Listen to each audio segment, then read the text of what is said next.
Good morning. It's a Wednesday, September 10th. I'm Olivia Calfee. Thanks for joining us for Catch Up Quick, WVLT's daily fastcast that airs at 10:30 a.m. Monday through Friday. Now to get started, let's go ahead and get a check of that first alert forecast. Meteorologist Kyle Granger in here with me this morning. Kyle, beautiful day out there. That sunshine continues. Why are we stuck inside? We want to be checking out the sunshine, right? Yes, out about for the start of this halfway through the weekday on Wednesday. Looking at the sunshine, just a few clouds building into the afternoon. 63 in Knoxville right now to 61 Sevierville. Good morning to Crossville at 59, 58 in La Follette. And the radar and cloud track shows clear skies all across the board. You got to go all the way up into Kentucky to get some raindrops up near Louisville. Looking at Wednesday, we get up to 80 degrees with calm winds for the afternoon. Sunset tonight at 7:50. You'll see the moon, you'll see the stars. Share those moon pictures with us in your WVLT WeatherVols Facebook group and also your First Alert Weather app, which you're watching on right now. And we're at 72 at the 8 o'clock hour. Coming up in just a few seconds, we'll talk about the beautiful sunshine for the afternoon. And there's a small little chance that a heat wave brews next week. We'll talk about that in just a few minutes. All right, Kyle, thank you. Right now, police need your help finding this man on your screen. He's been missing for over a week. A golden alert was issued for Donald Simmons of Laurel County, Kentucky. He was last seen at his home in London, Kentucky on August 24th. Police say he struggles with dementia and other health issues that may keep him from getting home safe. If you know anything or know where he is, call police. Police and the TBI are investigating an inmate death at the Sevier County Jail. The Sevier County Sheriff's Office says it happened yesterday morning. They say the inmate died after getting into a fight with another inmate. We're working to learn the victim's name and if the other inmate will face charges. As soon as we learn those details, we'll let you know. And new details today about an inmate who died at the Union County Jail. Benjamin Hibbert was a former Knox County Sheriff's deputy. The Sheriff's Office says that Hibbert worked with KCSO for 25 years from 1991 to 2016. TBI is currently investigating how he died at the jail on Saturday. A 17-year-old charged with murder could be tried as an adult. He's accused of killing an 18-year-old at a party in Harriman. 17-year-old Riley Pollock is facing several charges. He's accused of shooting and killing 18-year-old Holden Howes at a party in Harriman just over a week ago. Pollock appeared in Roane County Court yesterday, where a judge decided he should be held in a detention facility while he waits for trial. Several people testified, including a TBI agent, the medical examiner, and two teenagers who were at the party, who say they were standing near Howes when he was shot. There's a chance there could be more charges in this case. The DA tells us any secondary charges will be a part of the TBI's investigation. Then it will be presented to the Roane County grand jury. The U.S. Marshals say the suspected leader of a Knoxville street gang is in custody this morning. Dimitri King was wanted out of Washington County on charges of burglary and drug. Police say they tried to arrest him Monday in Kingsport, but he drove off. He was eventually taken into custody after crashing on I-81 at the Tennessee-Virginia state line. Police say King is a known leader of the Gangster Disciple street gang and has a long criminal history. A heads up, if you live in Monroe County, emergency services say all 911 and non-emergency lines are down at this time. Officials say the 911 center lost power and communication because of an incident yesterday. Crews are working this morning to get those lines back up and running. We'll let you know when you can make those emergency calls again. And we're learning more about a raid in Fentress County, rescuing more than 24 horses. Officials say they were suffering from severe malnutrition and poor living conditions. This happened on Leatherwood Ford Road near Jamestown. 2 Tennessee horse rescues are now caring for these horses after the raid.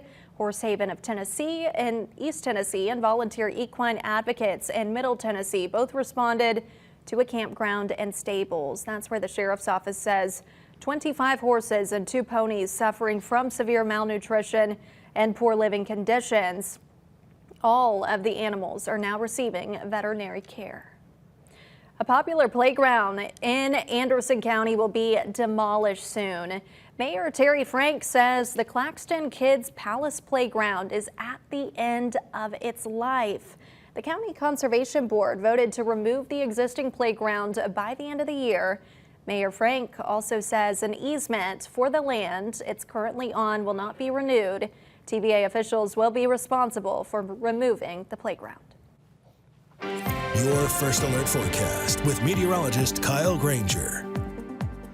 It's 10:35 on this Wednesday morning. Look how beautiful the sky is over Gatlinburg. Just a few little clouds dotting the sky. And as we go forward in the rest of the afternoon, that's the story of the day today. 64 Kingston, 59 Crossville right now, 66 Morristown. How about Rogersville checking in at 58? And we're going to stay nice, dry, and clear for the rest of the day. Maybe hard to find a cloud in the sky for some of you. Your First Alert forecast for the rest of the day on this Wednesday. Out on the playground, 70 by noon, 81. Lots of sunshine for the 5 o'clock hour and the forecast where you live.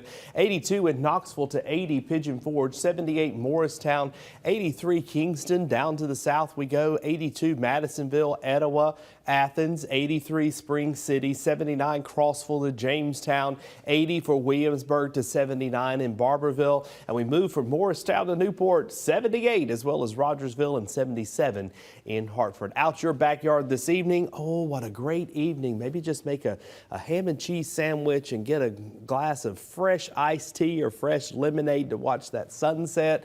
7 o'clock tonight, sunset 7:50, should be about 77, or take Wednesday night church services out on the front porch.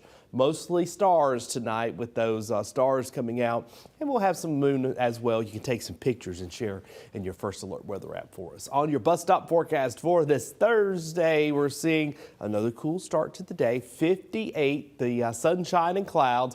We go from the 50s at 7, 75 at noon to 83. Lots of sunshine to go around for the afternoon on Thursday, and some of you already thinking about varsity all access. It's going to be a beautiful evening on Friday evening. Pigeon Forge, Northview, and in-county rivalry. And even as the sun sets, it cools just a little bit. So by the game's end, those of you who maybe are a little more cold-natured may want a few sleeves to go around to put on for the end of the game. Then on Sunday, oh, what a beautiful day it's going to be to just head out, enjoy smooth waters on area lakes. We still have just enough warmth to make it a beautiful afternoon for us with that sunshine beaming down. And you know what? The humidity factors will be lower as well. So that's Sunday. And then on Saturday, of course, the home game. Georgia rolls into town. We've got sunshine to greet them. Then next week, we try to hit 90 for some afternoons next week. Moving into Monday, Tuesday, and Wednesday, still lots of sunshine. Kyle, thank you. Breaking news just into the WVLT newsroom. A teen motorcyclist in Hamblin County is dead after a crash on I-81. This happened just before midnight last night. That's according to the Tennessee Highway Patrol. THP says 19-year-old Landon Rowland was riding a motorcycle when he lodged his bike into a trailer being towed by another car. Rowland was thrown from the motorcycle and died.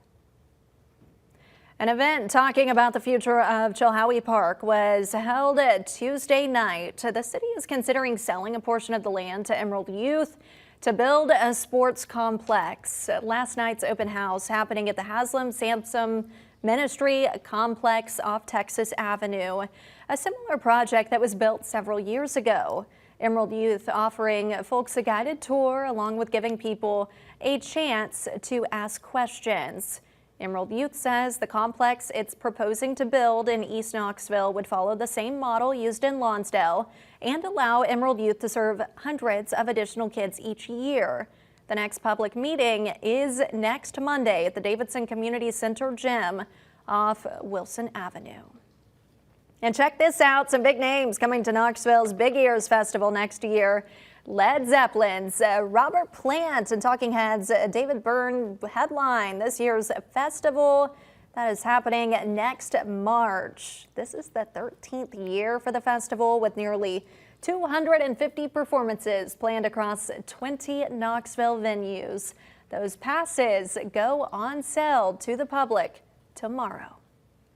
And tomorrow will mark 24 years since the September 11th terror attacks. So several ceremonies are happening across East Tennessee. In Oak Ridge High School Student Council and NJROTC will be hosting a memorial service at 8 a.m.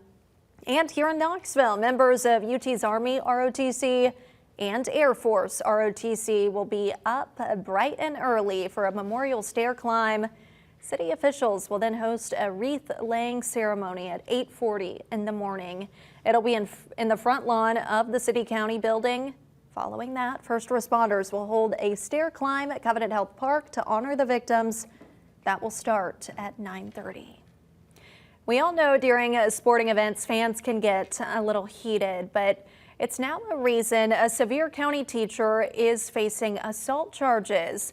Brandon Burns was arrested Friday after the Gatlinburg-Pittman at Unicoi County football game. He's accused of punching two people. As our Jared Austin shows us, the director of schools in Unicoi County says this could have been much worse.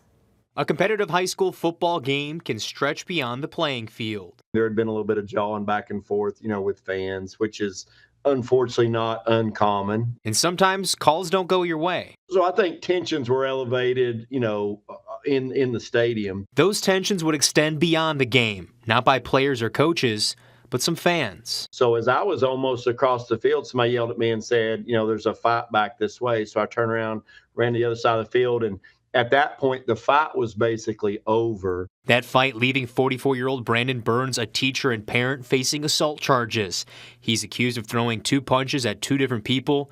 It didn't escalate any further, though. The Gatlinburg-Pittman administration, their coaches, their fans, their players, everyone there could not have handled a difficult situation any better than what they did. I would say the same for our folks. Folks with Sevier County Schools didn't want to say anything outside their original statement, which says in part, the Sevier County school system expects good sportsmanship of all of its staff members, parents, players, and students, and we are deeply grateful for the actions of administrators in Unicoi County Schools for their swift intervention and gracious assistance in this situation. English has a message for all parents and fans at sporting events. We have to conduct ourselves in a way that is the example to our student athletes. They're out there hitting each other, playing a physical game, and if they can comport themselves in the way we want to, certainly the adults can. That was our Jared Austin reporting. We did reach out to the TSSAA about this. A representative says any security measures falls on the school districts. Since it didn't involve a player or a coach, it is up for them to evaluate. English feels Unicoi County security responded well, and so did Gatlinburg-Pittman's. WVLT proud to be your official station of the Vols. We are getting closer and closer to that huge SEC matchup inside Neyland Stadium. The 15th ranked Vols taking on 6th ranked Georgia this Saturday. It'll be a test as the Dogs bring in one of, if not the most talented teams Tennessee will face all season. Kirby Smart and the Dogs have had their upper hand in this series. They've won the last 8 games in a row. But this is a new year. It's a new group of UT players. They are ready to face this next challenge head on. And it's also going to be the Checker Neyland Saturday as the Vols play in front of their 22nd straight sellout crowd at home. A lot to look forward to. And don't forget to join us before the game for another Volunteer Game Day on the Tennessee Valley Sports Network. You'll hear from wide receiver Braylon Staley, former Vol great John Henderson, and AD Danny White will join the show live once again.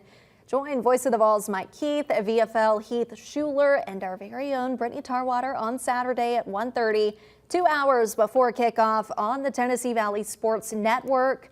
That is My VLT in the channel guide.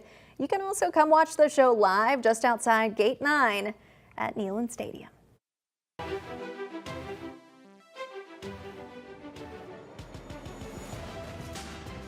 We the People, celebrating 250 years of America. Sponsored by Garza Law Firm. Our year-long celebration of America's 250th anniversary includes interesting facts about Tennessee and our country. Today, talking about Knoxville's biggest college UT. On this date in 1794, the University of Tennessee was founded. Its original name was Blount College, and it began as a small institution offering seminary-based courses to students of all denominations. Blount College operated from a downtown building donated by Knoxville founder James White. The college charged just $8 per session. Today, university dorms are named after the school's first president, Reverend Samuel Carrick. Very cool stuff there. Well, thanks for joining us. Remember, you can stay up to date on WVLT.tv and in the WVLT News App, not to mention WVLT's social media pages. Y'all have a great day.